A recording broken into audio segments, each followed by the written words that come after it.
So I'd just like to introduce myself first. My name is Dave Bloniars, and I'm with the U.S. Forest Service in Amherst, Massachusetts. And we've been delivering the iTree online workshops for the past almost 2 years now, and we're trying to bring the latest features of the iTree software tools to everyone that is utilizing them. And so today what we have is an iTree Roundtable with the entire development team, and I didn't have room to put everybody's name down here, but Dave Nowak is going to be leading us off, and we've got Mike Binkley and Krista and Erica, and you can see Jason Alzalaya, Scott Macko. Hey Jason, you're on there twice. Robbie Colville. I put my name on there because I made the PowerPoint, and then we have our other all-star team members that are in the background, and I didn't mean to discount you, but this is who I had on my list for today. So the idea today is the meeting is being recorded. There's CEU credits that I'll give you after. We'll also discuss a little bit later our upcoming February webinar. But right now we'd like to start off with Dr. Dave Nowak from Syracuse in the U.S. Forest Service. So Dave, I'm going to turn everything over to you right now, and Robbie, and we could begin on your end. All right, thanks, Dave. Hi, everybody. So today's pretty much an open session, but I made up a few slides. I was asked to talk about where we're headed, so I only have like maybe 10 slides just to go through what we're doing this year for our major push and then into the future, and then we're going to go back and just take questions, but we'll give you a view of where we're headed here this year and beyond. So we have about 5 new features we're focusing on for the release that will come out in November, but some of the stuff will come out earlier. I'm just going to walk you through them real quickly. The first 2 are here on the screens. We're working on international versions for iTree Eco for 3 countries right now: Colombia, well, not countries actually, Colombia, all of Europe, and then Mexico. And this is thanks in part to the Forest Service International Programs help fund some of this. So we're hoping by the spring to have at least Europe and Mexico in, then followed by Colombia, where what that means with international versions is you don't have to submit your data city by city. You'll be able to run no matter where you are in those countries or continent once we release the version for Eco. So that's a big push right now. We're building a forest benefits web portal thanks to American Forest, who funded part of this, and basically what that will be sometime out in this spring to summer is a map of the country, United States, where you can pick and see benefits by county, or when you're within a county you can put a project area in and estimate benefits for your area. So a pretty simple calculator. It's built off of landscape, but a simple way just to estimate benefits for trees. Our main push this year is to get most of landscape finished up. Hopefully you're all familiar with landscape. It's a web-based tool to analyze or to view data down to the block group level for forest benefits, structure of the forest, risk to trees, and risk to humans, all in one spot.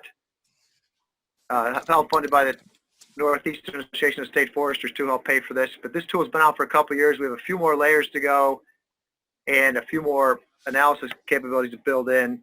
And that's our big push this year. So right now this slide is showing you, if it's coming up, there it is. This is what's in there now. We have over 150 layers where you can get information about the structure of the forest, the human population. You can read what's on there. Various services from the forest and various risks to the forest or people. So this slide is showing you what's in there now. The next slide, when it comes up, will show you what we're working on for 2018. So we'll be adding new units, because right now the smallest unit is block groups. We hope to be able to get it down to around 90-meter resolution. We'll see if that works out. We know we can do it, it's whether we can show it, so we'll know by the end of this year if we can get to that level. We're adding in more federal land boundaries. So basically you pick your geography, whether it be a state, a county, or block group. It can analyze the data within that zone. We're hoping to go a smaller resolution so you can customize it. We'll be adding in hundreds of tree species and wildlife range maps in there. As you can see what wildlife or trees exist in your area. We're looking at forest fragmentation. New services related to health. We're working on air temperature effects, although we might not get that one in this year because that's a big one. And the big thing is we're going to get new risks to forests and people in there. Looking at development patterns, projected development patterns, threatened and endangered species, threats to water quality, how species are going to shift in the future climates, brownfield data, and then a lot of water data related to floods and riparian zones. And we're also working on right now, which probably won't get done this year, is potential hurricane threats by looking at historical patterns and exposure to hurricanes. So which parts of the forest in the country are most at risk to hurricanes. So that's a big push. We're hoping to get most of landscape wrapped up by the end of this year. And you'll see why landscape becomes important as we move forward here. Another item we're working on, not sure what we're going to call it. I'm calling it the iTree data portal right now. We're going to be posting data, starting with Baltimore, where people can export data from the different projects and view the data online from the plots. So it's allowed to people to access the data and if they want to do analysis themselves. We're trying to get more public sharing of data to see results and to use the data yourselves. That'll hopefully be out this spring or summer. And then lastly, I'm going to pass this on to Mike or Dave to talk about is, I think we're calling it iTree Wood. This is the Urban Wood Marketplace funded by Forest Products Lab. We're trying to link people who have wood to people who want to buy wood in a system online. So Dave, do you want anything on that, or Mike?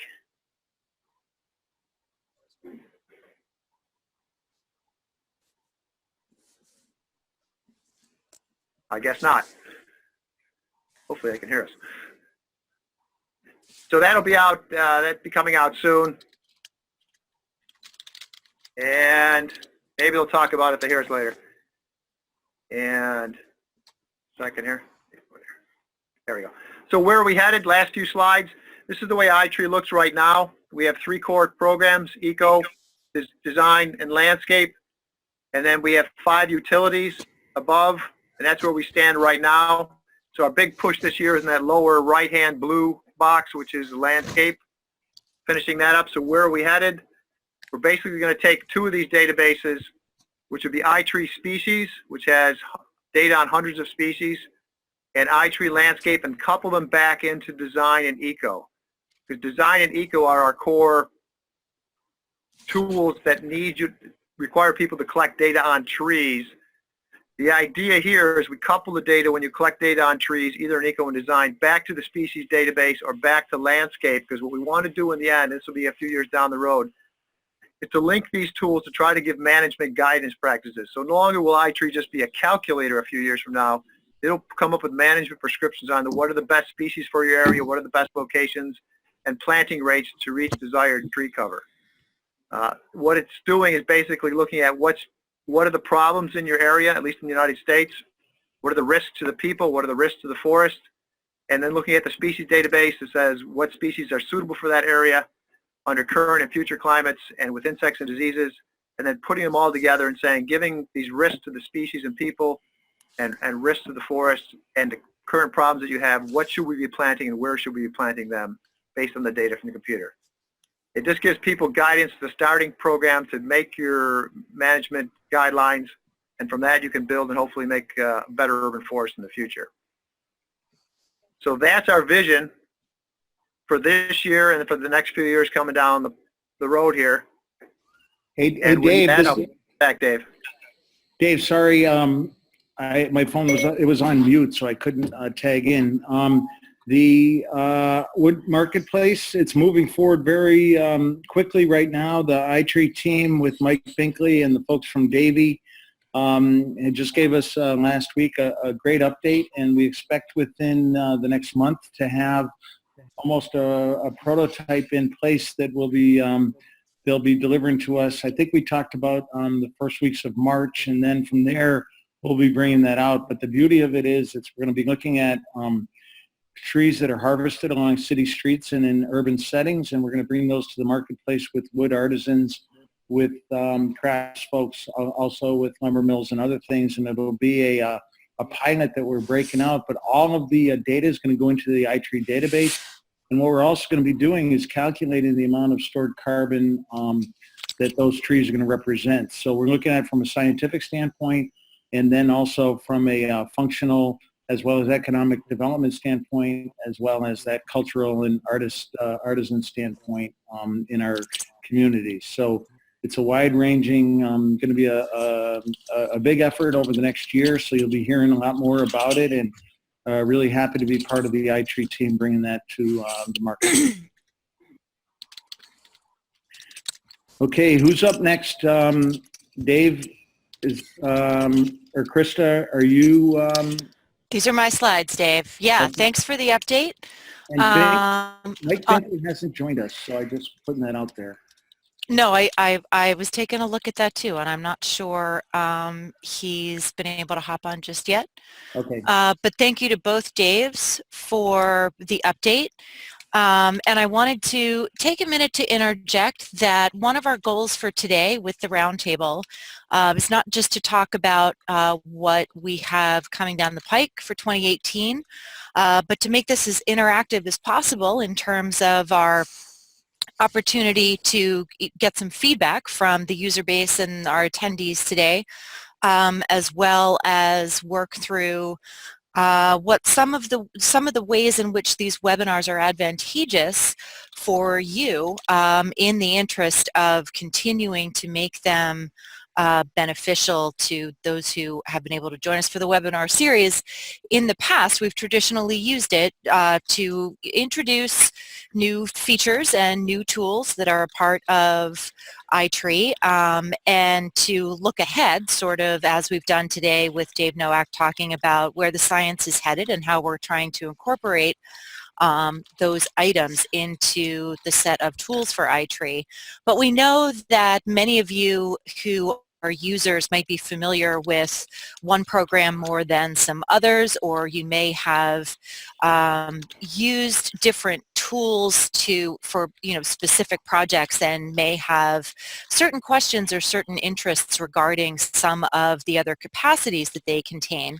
So in opening up what we're calling, today is a general opportunity roundtable for question and answer with the user base. So again, at any time, you can go ahead and pop any questions that you have into the chat. We're also specifically interested in maybe not just your specific user interface or contextual program questions, but also the kinds of ways in which bringing these webinars to you on a monthly basis, the ways in which that is helpful for you, or the other aspects that you would like to potentially see down the road for some of these webinars. So I'm actually going to go ahead and note that in light of what Dave Nowak was sharing with us about the plans for this year for landscape, we did get a question straight off the bat asking about the extent for iTree landscape, and right now it does not extend, unfortunately, to Canada. It is for the United States. And we are coterminous U.S. as of the moment. So from that perspective, we don't have plans at the moment to expand that into Canada, but we know that that's something our international users might have on the mind. Excuse me, can you hear me? This is Alexis. Yes, Alexis. Just to note, we do include, and this is based on another conversation which I answered in the chat, but we do include data in Hawaii, Alaska, Hawaii, and Puerto Rico. This does not cover all our data sets because some of the analysis was only done in the continental U.S., but most of where we can, we've included those territories. Thank you. Thank you for the clarification, Alexis. I appreciate it. Okay, we have a question from Naomi by way of follow-up on the urban wood market strategies. There's some concern that it will encourage tree removal in urban areas. The most important goal should be to keep trees in the ground for as long as possible, and not to do anything that might encourage this. Is that something that you can tell us if that's being considered, Dave Bloniars? Yeah, the primary focus right now will be to reach out to responsible tree care companies as well as municipal operations. So we're looking at that, and it's not going to be distributed out to the general public, and it's generally going to be geared toward the firms that are interested in iTree and interested in responsible tree management. So we haven't considered that, but it is something we will keep in mind.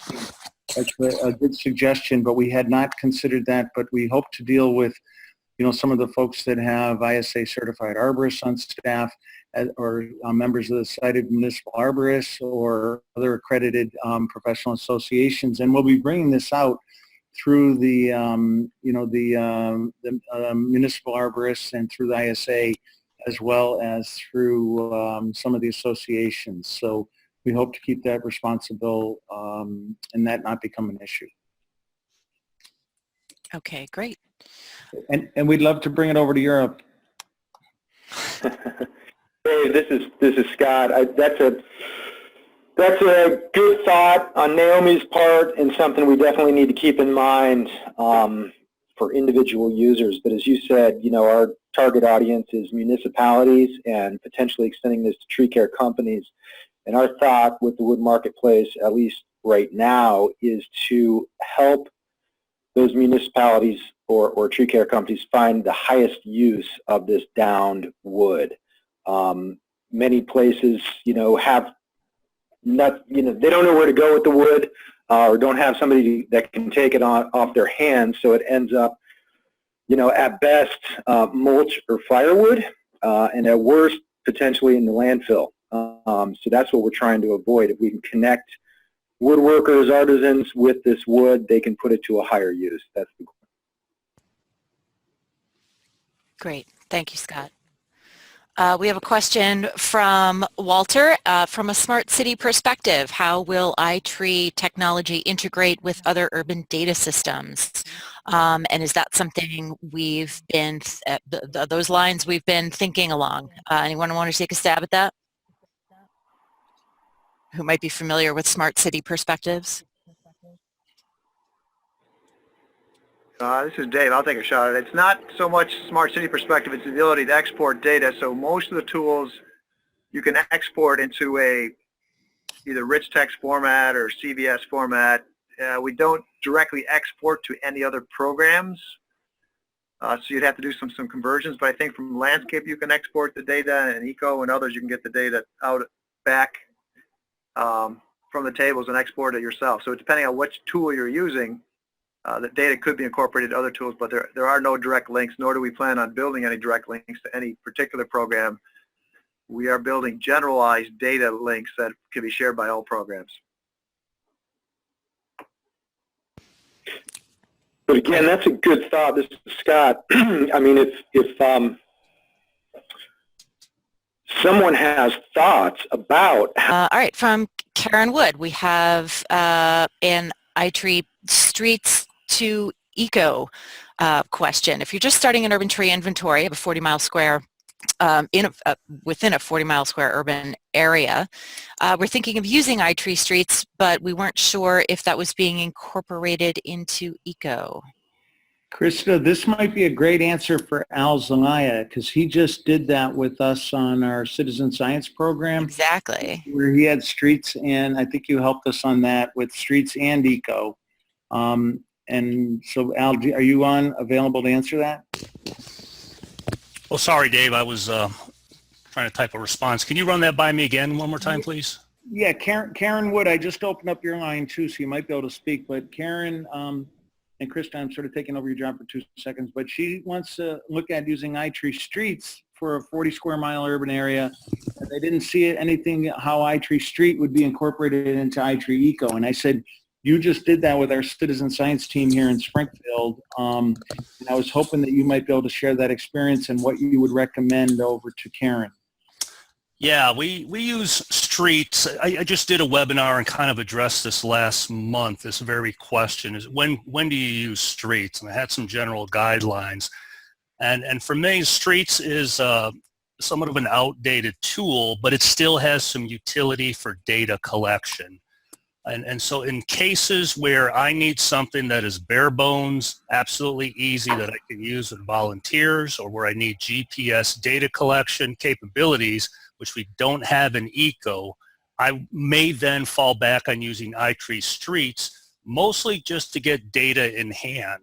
So my goal is just to get the data, not necessarily to use streets for the analysis part, but just the data, where I can then easily now import that into eco, where I'm using a more localized tool. I can use local weather, pollution data, and then get more robust updates.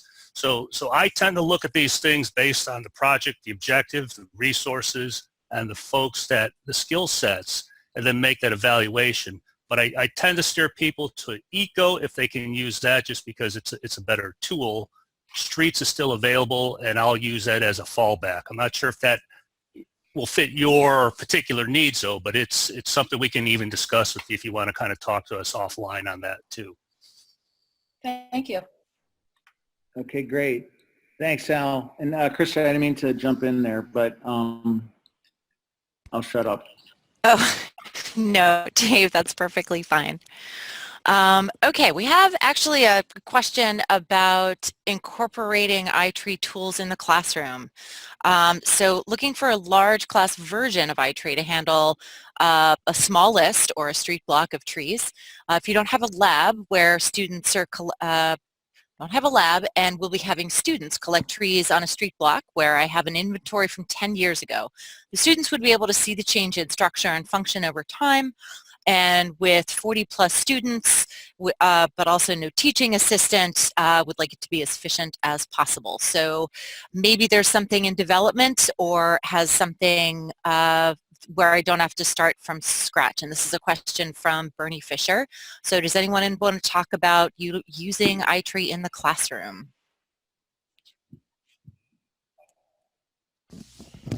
Bernie, Yeah, this is Dave again. Sorry. Hi, Bernie. There's two things related to classroom. One is, I think you're talking college classes, and yeah, Eric just walked in my office. Eric's been teaching it here at Syracuse, and he's putting together the slides and the curriculum. So we're end up posting on the iTree webpage, but if you want to send it to EJ Greenfield, an email to ejgreenfield@fs.fed.us, he'll send you what he has now before he gets it posted. But we are putting that stuff together, and he's done exercises in the field with classes also here at Syracuse. And the other thing we have working on with classes, and Dave might talk more about this, is iTree, I don't know if we're calling it .edu, which is trying to get school curriculum for teachers and middle school kids to use iTree design in the classrooms for middle school. So Dave, do you want to talk a little bit about that? Yeah, I'll talk about that first. We've been working with the Project Learning Tree and with our education team down in our Washington Forest Service office. And they've just put out, and again, this just happened within the last 3 weeks, is they have the draft version. It's out for review amongst some teachers of a curriculum that we hope will be used in the middle schools into early high school. And they've done a terrific job of incorporating a lot of the materials from the iTree website, as well as some work that was done by Casey Trees and the Davy team, and some work that we had done, and have combined it into some really almost a curriculum-based program to bring it out into the lab and into the field, and using iTree design, as well as focusing on that. And then MyTree is also outlined in there, but the focus is really to use the full extent of what iTree design offers. And then the second thing, I just, every semester I'm teaching a class up at the University of Mass, and I just had 42 students in my class, Bernie, and no teaching assistant, so I understand where you're coming from. But we do a iTree eco study. We do an iTree canopy study for each of their hometowns. They do an iTree design for different parts of the campus. And then we also, just this semester, started to look at iTree landscape. So this upcoming semester, starting on Tuesday, I have 12 students that want to do an advanced version of that. And so we're going to start out with iTree landscape and focus on that. So I've had good luck bringing it into the college classroom, and I know other folks have, you know, Eric Weissman and the folks out in Minnesota and in Wisconsin. So, and I know, Bernie, you brought it to the classroom forever out there in Indiana. So we appreciate that. And that's one of the goals, is try to share things, but sometimes doing as efficient as, but that's something that this roundtable will help us to work on. And I'm glad you're able to chime in with your thoughts today. And Dave, send your stuff to Eric too, and we'll get that posted from what you have from UMass there. Okay, yeah, I will, positively. And then Dave, you'll be hearing from me a little bit later today about another education component thing we have. I've talked to a few people about it, and hopefully we can pull this together. All right, thanks. Bernie, one other point that Bernie had was talking about change in structure and function over time. Bernie, one thing we're working on is right now you can do change by laying the two next to each other. You have to do change analysis yourself.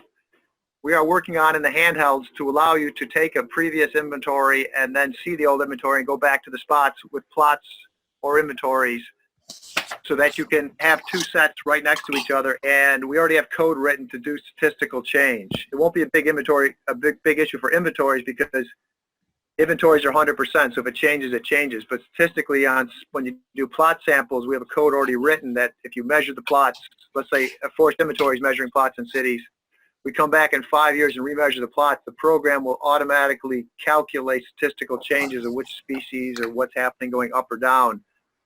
So we just have to working on the data logger this year, and we'll have a change analysis program probably in the next year or two, which will allow you to look at statistical changes in populations. Bernie, I just opened your microphone. If you have anything to add, just you can unmute yourself and you could say anything if you want to talk to Dave. Oh, that's helpful. I said I'm just trying to figure out, it's not a major component of my course, and it's not a curriculum. It's just one course to students across, I got students in history. I got all kinds of students that want to take a course in urban forestry.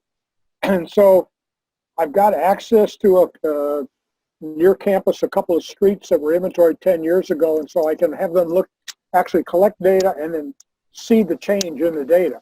So that's what I was trying to work on.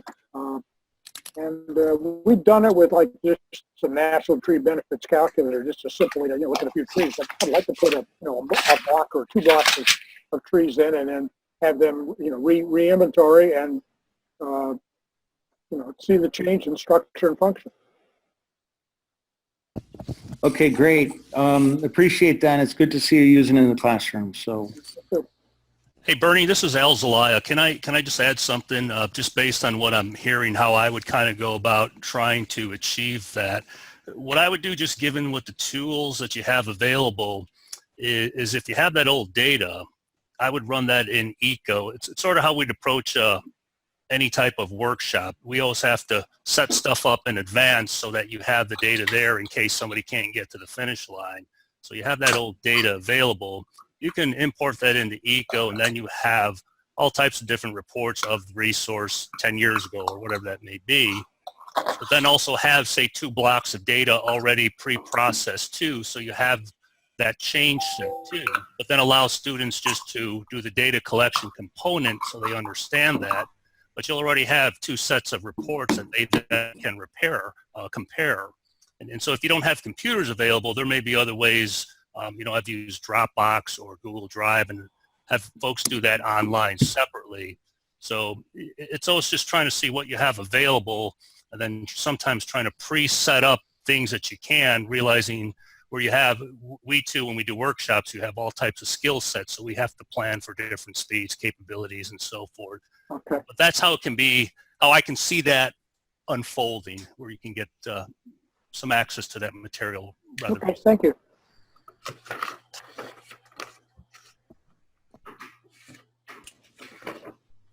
Right on. Thanks, Al. Okay, so we do have one more quick follow-up from Naomi. This might be a good one for Dave Nowak. She says that she's aware that the energy savings function is going to be available moving forward in the European model. Will there be a way to find out exactly what energy savings is based on? I know it will remain based on a U.S. building strategy, but can we find out exactly what that is? Naomi, I've also unmuted you, so you might be able to pitch in a little more detail.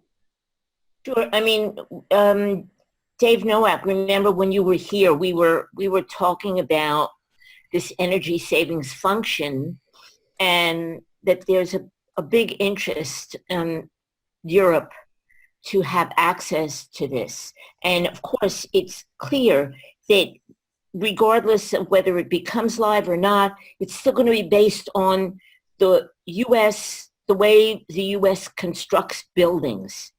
And that's clear, but can we find out what that basis is so that we know if somebody wants to take that information and do a comparison and try to figure out what the error factor would be, they might be able to do that if we know what it's based on.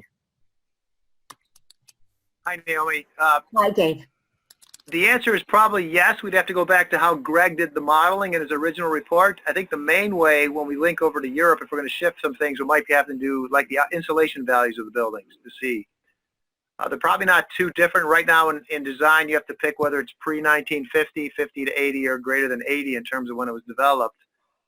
There's other things such as emission factors, energy costs that have to be brought in. So it's something that we'll be working on this year, but we're going to basically leave it open where the user's going to have to input some of this stuff, such as how much of your electricity or your power comes from electricity or other sources, which is what we have in the United States for all the states.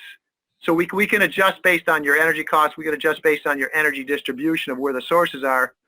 The only thing we really can't change is what you're talking about is the building types without having to do all the modeling over. So we'd have to get that from Greg's report. It's probably published in his report from 1999, which I think is on the website. I just don't know exactly what that is. Use certain prototypical buildings with certain R values and certain window, and I have to look back at the report, but that would be available. Okay, that's great. Thanks. You're welcome. Naomi, it's great to hear you now that we got Zoom worked out, so thank you for your patience. Thank you, Dave. And just an update, the cleanup of the database is kind of moving along. It's fairly complicated. I'm in the Fs. I've done A through E. There's a lot of corrections. There's a lot of native origin distribution that's missing or incorrect. There's a bunch of typos, but it is moving along. So at some point this year, the database cleanup will be finished. Thank you, Naomi. And just so everybody knows, in my appreciation to Naomi, what she's doing is we have a species database that has almost 7,000 species in it, which has been compiled over the years, almost 15 years now of students typing in. There's various typos of the scientific name or common name. So Naomi's going through by hand and checking them all out. And sometimes species change names. Yes. So Naomi's going through this and volunteering her time to look through the species database. So she's gone A through E and now she's on F, but it is very much appreciated, Naomi. Well, it's my pleasure because given what's being offered to us pro bono, it's the least I can do. Well, we appreciate it. Okay, great. Thanks, Naomi. Okay, Krista, I'll let you or Alexis pick up the next questions. Sure thing. Let me see. Okay, we have a question from Ahmad on similar but somewhat different lines. Can the iTree software be utilized in an effort to incentivize business districts and large landowners into investing in trees? And I guess I would kick that one off by saying that we would absolutely think yes. And specifically, if you've had a chance to take a look at the landscape platform as well as the iTree canopy platform, those are both web-based user tools that can allow you to take a look at your information and the benefits on a community level, which can be one of the ways that you can talk to groups like business districts or other community members and invested landowners about the impacts and the benefits that their trees can have. But I will certainly offer the opportunity to answer that question back to anyone who has other anecdotes or experiences where those kinds of incentivization, where that kind of information has been useful by using iTree data. Ahmad, I just unmuted your line if you want to pitch in also, and then if anyone else wants to pitch in on the team. Thank you. I appreciate it. And how big of a business, is it a big city or small city that you're looking at? Oh, we're talking about maybe neighborhood scale, so business districts or improvement areas.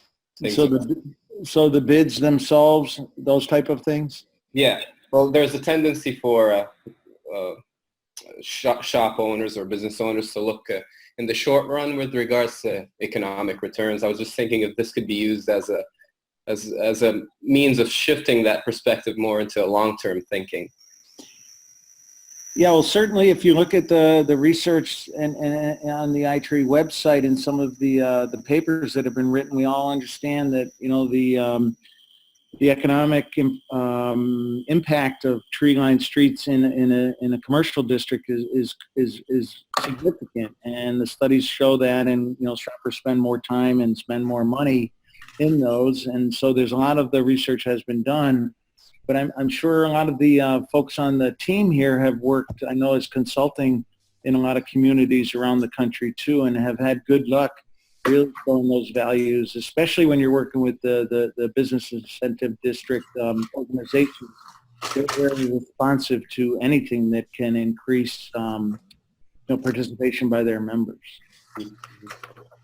This is Al Zelaya. Krista and I have done some work recently related to this, and we kind of encountered this a lot with users. And I think one of the keys here is when you're to understand the audience and what's important to them. So speaking to that audience of business and cities, and emphasizing, as Dave Bloniars was saying, the tree benefits that would be related to them, such as attracting shoppers to that area, and for the city, increasing the tax base or attracting new residents, and then connecting that with other benefits. They may not be as interested in the pollution reduction benefit or stormwater benefit. Cities may. So it's always trying to start with knowing the audience, knowing how to connect the benefits that they would most likely be interested in, and then relating all those other benefits, community sustainability. That's where we see where you can get a lot of traction to kind of engage those types of groups. And also even thinking beyond that, I've talked to breweries too who are interested in their own access to natural resources. So having access to fresh water, and that's important too. You can then make the connection to trees and keeping water on site as opposed to runoff, and making those kind of connections. So that's a way that you can use iTree strategically, but understanding your audience. Oh, I see. Makes sense. As opposed to talking about general ecosystem services and the values of those, you're maybe saying that it's more effective to target the specific goals of those businesses. Yeah, that's kind of the way to get your foot in the door, is to understand the audience and their values, and then with trees and forests, you have so many different ways that you can make that connection. Thank you very much. Appreciate it. Sure thing. Funny to hear Al mentioning breweries. Yeah, that's not uncommon. No. Binkley's not on the call. He's usually at a distillery. Okay, let's keep going. Sorry. Thanks, Dave. Okay, we have a question about what's one of the best ways to find out if other communities or communities nearby have utilized iTree. And the question continues, we currently aren't using iTree, so we're sort of having to start from scratch, and we would just like to touch base with someone who's currently using the program. And I guess I would start with, there's not necessarily a resource directly available that shows you who else has utilized this. But one of the things that we try to do with these webinars is to introduce other user projects who might be able to talk about similar concerns and who have addressed similar issues using iTree.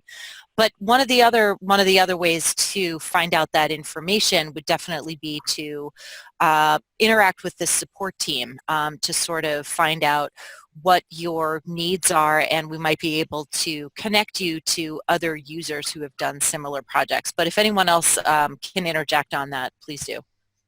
And Ty, I just unmuted you if you want to add into that or tell a little bit more about your community you're working in. he might not have a speaker or a mic.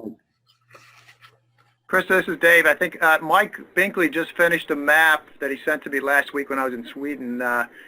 It shows the projects locations of the projects we know about that had eco projects done globally. I don't think we have that for streets because streets is a little bit different. We don't know exactly where all the streets ones have been done. I have a list of people that have used projects. The difficult part would be is, do they want that information shared publicly? So we often don't just post everybody's name on a website that's saying, here's the people that have done iTree without specifically asking them first. So I suppose you can go to the forum if you want to on the iTree site and share information that way. And, pardon? Reports page. And what reports? iTree reports. Oh yeah, if Robbie's next to me. Robbie's also saying if you go to the reports page, if we know reports have been done, the information's there of who did the reports that actually publish something afterwards. So I don't know, maybe we should ask if people want to have their information shared globally and with their email to post. That's an option that we could possibly do to help facilitate this discussion. Otherwise, it's usually the forum is the best way to post questions and have users answer for you. Right, and the best way to find the best way to find other users who have encountered or worked on similar projects or who might have information relevant to what you're trying to accomplish in your community. And Ty, you'll see a lot of that information right up on the iTree website. If you look on Krista's screen that she's sharing under resources, right there, you can travel right to there. And also the forum, you can get that right under resources, as well as support will bring you over to the iTree forum. And that's a great way, if you register for the forum, it opens up a variety of things that just going in as a guest you don't see. So that would be my advice, is to log in, get yourself a username, and then log into your forum and just start searching. One last addition to this too, we often tell folks, if they're in the States especially, to try to connect with their state or regional urban and community forestry coordinator if they're also interested in trying to connect with other communities who may be using iTree, just because local coordinators, regional coordinators, sometimes mostly often have a better idea of what folks are using in their area than we may have. So they're also a great resource too. And you can actually kind of build your own network too and see what other folks are using, whether they're using iTree and other types of tools that may help you advance your own program.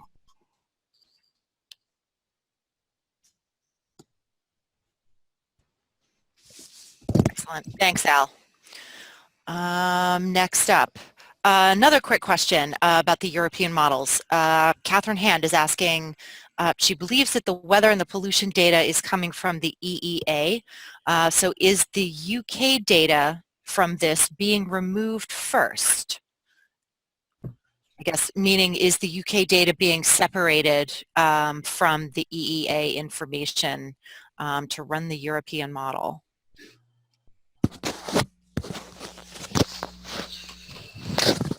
Well, that's a good question.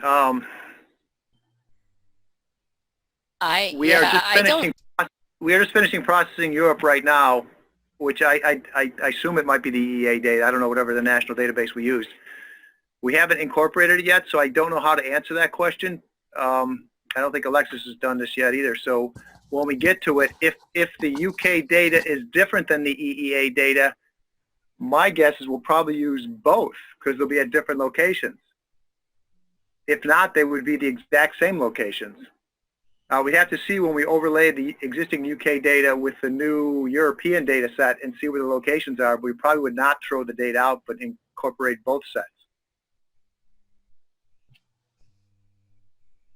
So unless there's some reason why we shouldn't do that from the UK perspective, we haven't even done it yet, so we haven't crossed that bridge. Gotcha. Okay. Catherine, thanks, but hopefully that helps a little bit. We do have another question regarding whether or not iTree canopy, landscape, or streets will be adapted for other countries, considering that we've done so with eco. Pretty sure I can say definitively that streets will not be adapted, but potentially there will be, if what you're looking for is the ability to utilize some of the older features from streets, the potential is more likely that those will be brought on board to programs like eco. And I'm unaware of plans to take canopy and landscape outside of what Alexis was sharing with us about developments for data for landscape. Unaware of plans to adapt these for other countries, but it's always good for us to know that there's interest in possibly doing so. Yeah, this is Dave again. The answer to that would be is basically no as it stands now. We are adapting eco from, once we have eco, you can't do any of the others. What could be adapted internationally is canopy. Canopy can be used right now internationally, except for the ecosystem services cannot because they're based on US, but you can still use canopy globally. Landscape is only US because we would have to have all sorts of US, map data. So it could be built for other countries, but you would need the map data. So there's absolutely no plan right now to do landscape outside the United States because it's taken 5 years to do the US and it would take a lot of work. But if countries have the maps, we can share the technology. The issue is the big ones that are most likely to follow eco would be Design and iTree, which is a phone app. So the answer is Design, we have a version for Canada right now, but not iTree. And we could do Design and iTree for other countries, and we could do the canopy ecosystem services for other countries, but it would take funding. So we're not going to take that on unless those countries are interested and are willing to help fund the development of those tools for those countries. But once we build eco, you can't do Design without eco. Once eco's there, then we can move forward to Design if those countries are interested in that. And I'm just going through it just while we just talked about canopy. Addie had a question in the question and answer section on, don't know much about iTree canopy. What the difference between eco and streets? And Krista, you're correct that streets is going to be rolled into eco, so it's not an issue in the other countries. But canopy is a photo interpretation tool that uses Google. It is not a field-based tool. So anywhere in the globe, you can put a polygon on our iTree canopy, and it'll randomly put points down on that photograph, and you can interpret whether it's a tree, a building, grass, or whatever you want, and it'll give you statistical estimates of the cover classes for your area. And that's a good starting point for any city to start at, Addie, to move into before they go into field data. It tells you the cover parameters. And then for the U.S., if you know your, well, we would know your county. If you click on what county you're using, we've already pre-processed the carbon and the pollution data. You can get ecosystem services, but it's based on U.S. runs from the model for those counties. And that could be built for other countries, but it would take some computer coding and runs and time to do that, again, some funding if we wanted to do the ecosystem services part for other countries.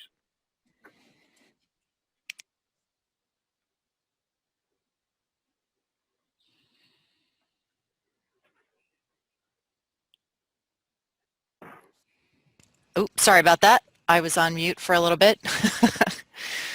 So yeah, and Addie specifically was asking, by way of follow-up, I think, about a project where they need to analyze and calculate the benefits of trees that we have planted on a community level. We've used streets and, oh, sorry, okay. I think that was tied into exactly her last question. And Dave Ellingsworth, by the way, also followed up for us in the chat window regarding a little bit more information about canopy. And we also have information on the website as well as prior webinars that we've done to address the extent of what canopy does. So those are, you know, if you continue to have follow-up questions on that, fire away and let us know. I wanted to share that Jeff Esch is letting us know that they've been doing urban forestry with a Montessori school. They took an inventory and are doing iTree design to take a look at the benefits. The presentation of this project was part of a science fair and was instrumental in winning the science prize for the Essex Heritage Organization. Thanks so much for sharing that, Jeff. And I know that we've been following along with your questions. questions at this point. I'm keeping an eye on the clock. We do have a few quick questions that we want to share out to you guys. I've also noticed that we have some questions coming in directly through the Q&A box, and specifically because we may have the chance to answer some of those before we sign off, but those are also questions that we can go ahead and answer offline. I did quickly want to tell Philip Rodbell that I saw your question about the landscape reports. The short answer is yes, in terms of progressing with those in light of the new information that has been incorporated, especially in the last 6 months within iTree Landscape. So with that, I want to do a couple of things. We're going to go ahead and introduce a few poll questions for everybody. And it's also in the interest of, following up on some of the ways in which these webinars can be most useful for the attendees, whether it's in terms of getting information about how to use the tools, information about what's new with the tools, or more broadly, information about how other folks and organizations have had success in using the tools. And maybe it's a combination of all three, but we'd very much like to go ahead and reach out to get some of your feedback. We can go ahead and launch that poll now. And everyone is free to answer those questions. We'll give directly from the screen, and we'll probably end it in about 2 minutes. And I wanted to let you know that we will also definitely capture all of the questions that ended up within the chat window, and anything pressing that we realize we didn't have the chance to get to, I will check with Dave Bloniars about the potential for distributing a sheet that lets all of the attendees follow up on what the questions and essential responses were for these, if that would be helpful for folks. Dave, Yeah. is that something that we've been able to do before? Yeah, it'll be perfect. And what I'll do is I'm going to give the address for the resource page where we have everything. I haven't put anything up for today because I was unclear of how this would go, but based on the questions, there's a variety of items that I can post right up there now, hopefully this afternoon, and folks will have those resources available for them. And then also the replay of this. Plus, Krista, I don't know if folks were, we put in a little extra time in for today. I don't know if folks were planning to stay for just an hour or wanted to stay for any extra time. I might have goofed up, but I did tell folks that we could stay a little longer, but I don't know who's prepared to do that. So, but that's fine. It's 1:53. It's 1:53 Eastern. So, but we're going to let you keep running with it and see how we do, and let's see how polls are going. That's fine. We can definitely incorporate a little bit of flexibility here this afternoon.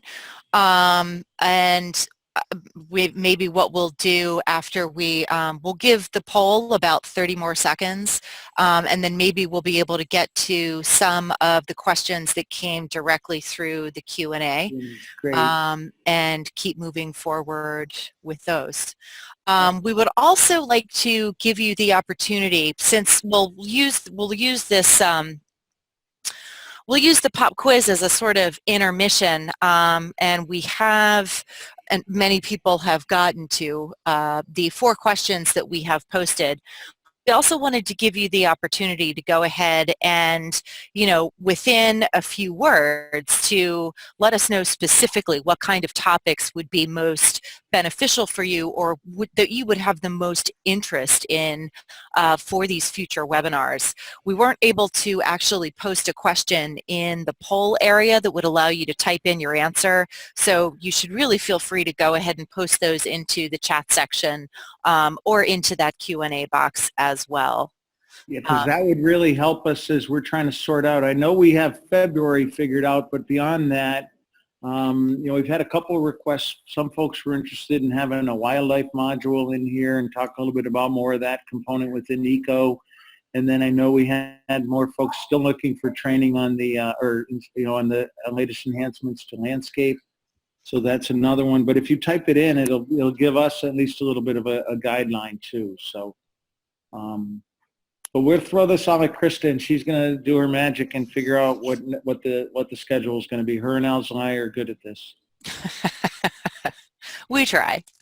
Okay, it looks like everybody has gotten to the poll, but just for the record, we'll go ahead and end the pop quiz in 3, 2, 1. All right, thanks to everybody for your input. We'll go ahead and parse through that and appreciate having you with us to go ahead and let us know how these are helpful for you. Okay, so we do have a few questions that came up directly through the Q&A. Some of these have actually gotten an answer, so thank you for the other members of the team who have been standing by for this. Okay, so it looks like Karen Wood is asking, what colleges are offering iTree trainings in Massachusetts? Dave Bloniars. Well, there's another thing. No, it's pretty cool, and it's very timely. And I'm not sure if, I know Molly Freilisher is on our call, and some of the other team. We're trying to put together right now for 3 different workshops that are being funded out of the Northeastern Area Forest Service by John Perry, and we're working on the logistics of that right now. And at that time, we'll be introducing the iTree Academy, which is a combination of the things we talked about a little bit earlier with the project learning tree tools, with the online support, as well as the sort of hands-on training program. And we're looking at doing one in the Northeastern area. And my suggestion was to do it in Massachusetts or Southern Vermont, but we're going to see where that's going to actually happen. But you'll be hearing about this through both the iTree and through us, as well as through your state urban foresters. Those will be coming out, and hopefully those first workshop will be probably sometime in May, and then we'll do the Mid-Atlantic and the Midwest. So that's what's going to be upcoming, and that is, we realize that we haven't had the chance to do that too much, and it costs money. So John was able to square up a little bit of money, but not enough to hire consultants. So we're sort of trying to do this with the states, and that you should be hearing more about that. And what colleges offer it, Karen, if you wanted to, I do offer a course called, it's called Urban Forestry, Structure, Function, and Value, which is the 3 components of iTree, and I offer that each semester at the University of Massachusetts at Amherst. So you'd be welcome to come take that if you can travel to Amherst. I don't have it set up online yet, but someday maybe.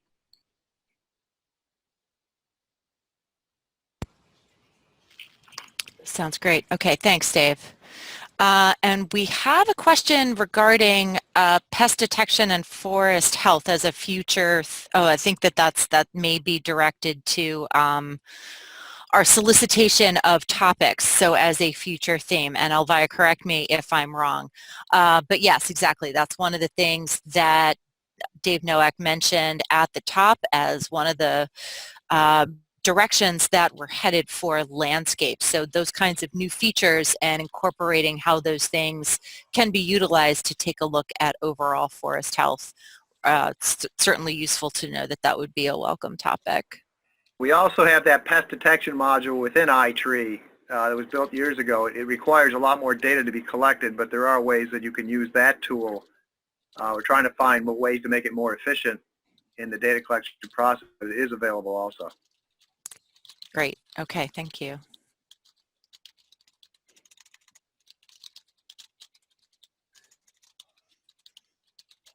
Do we see any other questions in there?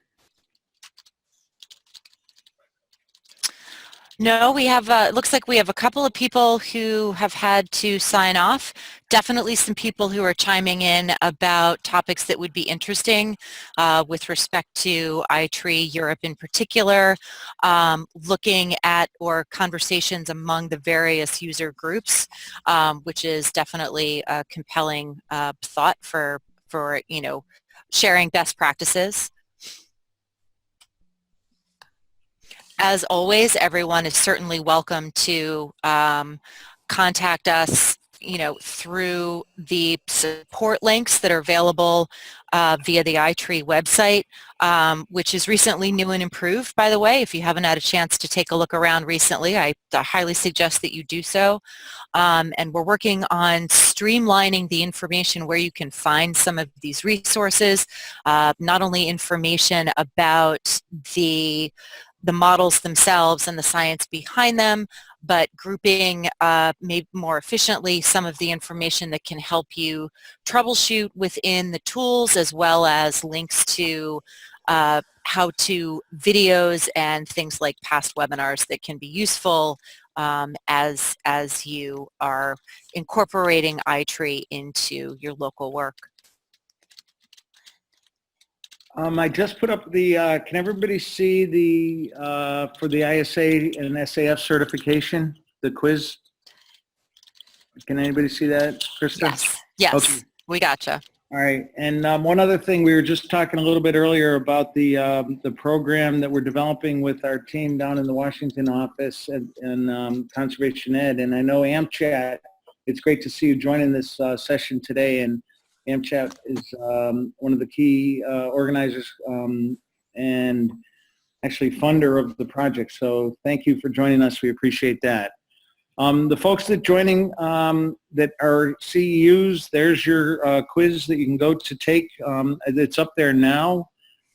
Just go to unri.org CEU, and you would be able to log in and get your quiz to take.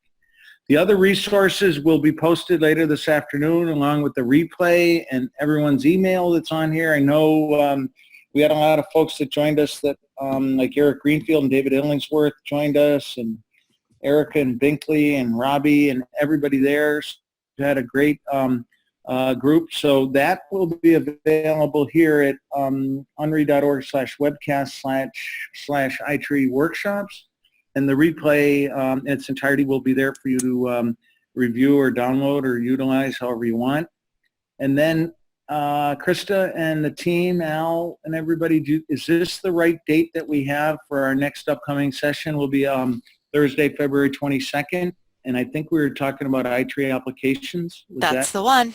Okay, good. So Yep. We're hoping that folks can join us for that upcoming session, and we'll be marketing that and getting you the login information and things like that. But it's we had about 70 folks attend today, so I know it's a tough time of year to get started on a lot of things, so I was glad we had that and we had some good interaction. So the development team, I'll have the list of emails for everybody. You're good with the certifications. This would be the website to grab all of the information. And then while your calendars are open, you could put in February 22nd at 1 p.m.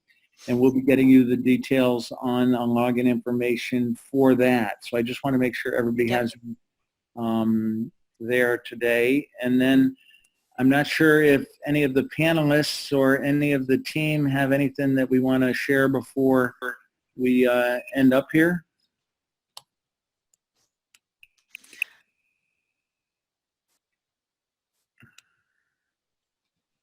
Yeah, Dave, this is Dave and Robbie here. There's a question I think we missed on from California earlier up that we probably should address that one about greenhouse gases and will the wood marketplace tool account for if I don't have it right in front of me. I'm trying to remember from what I read. I think the question was that in some cases greenhouse gas credits are only given for wood utilization if a new tree is planted. Yeah, here's the question from 1:18 p.m. So the question was if iTree Wood's metrics of avoided greenhouse gas from urban wood reutilization would also depend on whether or not the tree has been replanted. So it's a question maybe somebody working on wood more closely could answer, but I think in the prototypes so far, it is not I think the dependent on whether a tree has been replanted. So if a tree is removed and isn't going to be replanted, utilizing the wood could still, we're still going to calculate what kind of avoided emissions are associated with that. Yeah, I think there'd be a little bit of a disconnect because sometimes the tree is removed and then not replanted for, weeks, months, years. So that might be difficult to track. Yeah, so the tool won't track that, Dave. Basically, the tool is going to track how much carbon is being moved Right. from that site to that product, but not how much carbon's coming back if we plant trees. That would have to be a Right. separate part of the project. But addressing this question and also some suggestions Naomi had about iTree wood, in general, I think we are aiming to kind of capture the story of each tree. So, that'll sort of help buyers see, what they're getting and know that the tree wasn't just cut unnecessarily, but that it's, they're actually utilizing wood that would otherwise be potentially in a landfill because it needed to be cut. Yeah, Mike Binkley had some great comments at our meeting the other day where he was saying there almost could be an online tracker that an artisan could follow that wood from the street to the sales yard to the artisan's workplace to delivery to somebody's home or a business or commercial place, wherever that wood ended up. So you could actually look at that, sort of like tracking a package, that's sent by FedEx or something. So the idea is to get, people aware of the importance and value of the, what the artisan's final work is really representing as far as global climate change goes. So that's pretty cool thing that Mike has been pushing from the beginning. Dave Nowak, thanks for the pickup on that one. I think that question came to us from Corey out in California. And she actually followed up at the end of our discussion just to ask whether or not we would announce when that project gets launched. And I'm pretty sure Mike got back to her with a yes. So that, yes, in a variety of ways, we will definitely let you know when that tool is up and ready to go. Naomi just asked a question about NFI, which I assume is National Forest Inventory, if the team has any experience, because they're trying to incorporate that within the European perspective. So the answer is, Naomi, the answer is yes. Our national inventory is now doing urban areas and monitoring. I think we have 20 to 30 cities online right now that we are doing a monitoring process with through our national inventory. From the urban perspective, and they're running iTree to analyze it. So we are in the process of trying to figure out how to couple not just the urban data from national inventories, but the rural data in through iTree. And it's definitely doable. It's just a difference of issues of data structure and some differences in data being collected. So we do have experience with it, and we are moving forward with that to trying to roll iTree into our national forest inventories to add what iTree does on added values to the national forest inventories we take on. It's a lot of the discussions are now just about data formatting, and part of the problem is they collect the data only during the winter time, so we have missing leaves. There's things that have to be pre-processed for iTree to run to help with national forest inventory. So send me a note on that if you're interested in talking more about that, Naomi, with the European perspective.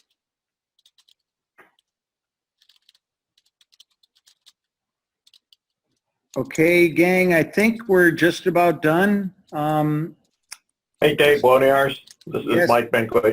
I'm Hey, not Mike. at the distillery. You what? I'm not at the distillery. Could you very quickly just tell people how to spread the word to other people about how to get on the mailing list for your webinars here? How do we get on the list for the, well, that's a good thing.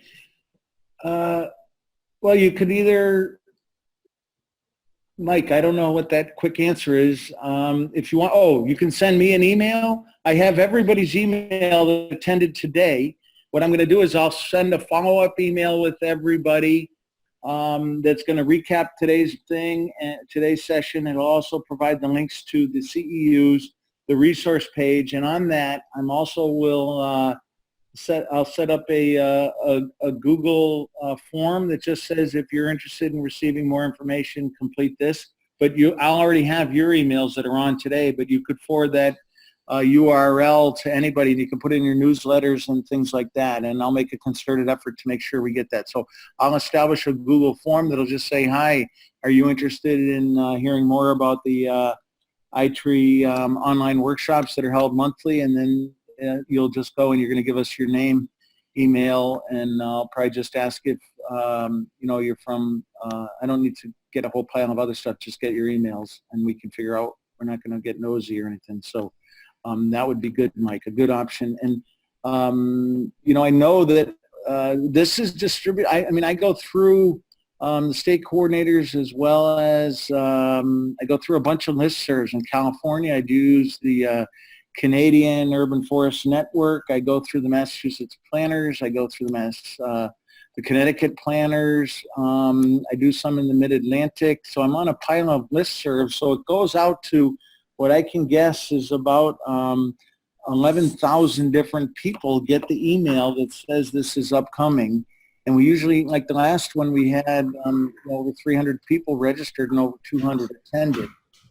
Today, not as many, but I sent them out to the same list. So the more the merrier that we can get the word out on these workshops, because as you can see, there's great interest in iTree across the world. And it's great to see folks from Canada as well as from around the world joining us today in most of our workshops. So Mike, that's good.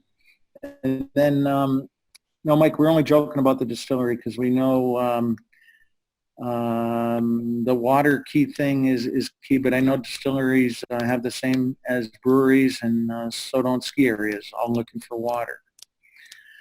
Dave, I heard you say I was at a distillery. It's okay. No, I have a comment. I'm not throwing stones. All I know is somebody muted my line during the middle here, and I couldn't answer Dave Nowak's question until I realized I was muted. But it's all good and fun here with our iTree development team, and especially Dave Nowak for putting this together for the last 10 years. And I think it's great that, Dave, you should be actually thrilled to see so many people around the world using what you've been bringing around with the hard work of the development team behind you. It's just a great thing to really see this where we are today. And again, with the education component, with getting into the schools, with the wood marketplace, those are things I'm working on, and then the rest of the team each working on the various components. It's just terrific to see. So thank you for that. Well, thanks, Dave, but it's not me. It's a team effort.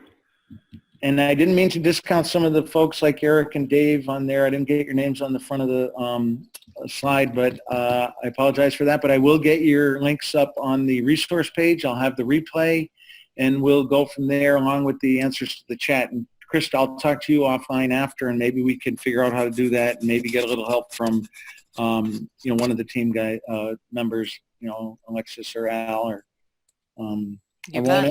I won't poke any. I won't have. Binkley's very busy, so we won't ask him. All right. So looking forward to seeing everybody on February 22nd. Have a great rest of the week, and let's hope that they can keep the government open so we can all continue our good work. All right, thanks, everybody. Thanks, Dave. All right. Thanks, everybody. Bye-bye.